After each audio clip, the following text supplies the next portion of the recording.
Was it truly a final act of love, or the first stroke of a meticulously planned betrayal?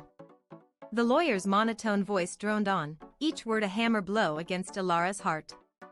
Her father's will, a document she'd always imagined would speak of shared legacies and intertwined futures, now explicitly disinherited her, leaving everything to her younger sister, Lyra. A cold dread, far more potent than grief, began to curdle in her stomach. This wasn't right. The funeral was a blur of empty condolences and Lyra's performative tears. Ilara watched her, a predator sensing weakness, a wolf in sheep's clothing. She recalled her father's increasing frailty, his reliance on Lyra in his final months. A seed of suspicion, once dormant, now sprouted with venomous intent. How could her father, a man who cherished fairness, completely cut her out? Late one night, driven by an unshakable certainty, Ilara crept into their father's study. The room, still heavy with his scent, felt like a sacred space desecrated. She meticulously searched through old documents, hidden compartments, anything that might hold a clue.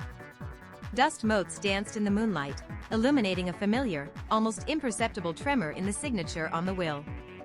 A tremor her father never had.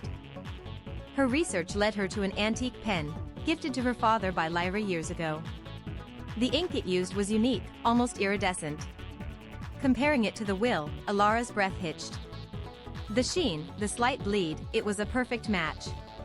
Lyra hadn't just signed it, she'd used her own signature instrument, a grotesque detail revealing her audacious confidence in her deception. Ilara's rage was a living entity, a fiery serpent coiling in her chest. She remembered Lyra's casual comment about helping Dad with his paperwork during his final days, a seemingly innocuous act now poisoned with sinister intent. Lyra had isolated him, manipulated him, and then, in his weakening state, forged his final wishes. The betrayal was absolute, the wound unhealable. Vengeance became Ilara's oxygen. She spent weeks gathering evidence, handwriting samples, expert consultations, even a recording of Lyra casually admitting to tidying up their father's desk. Each piece was a brick in the wall she was building around her sister, a meticulously constructed trap. Her grief had transformed into a cold, calculating resolve. The day of the inheritance transfer, Ilara orchestrated her move. She confronted Lyra not with accusations, but with an invitation to a celebratory dinner.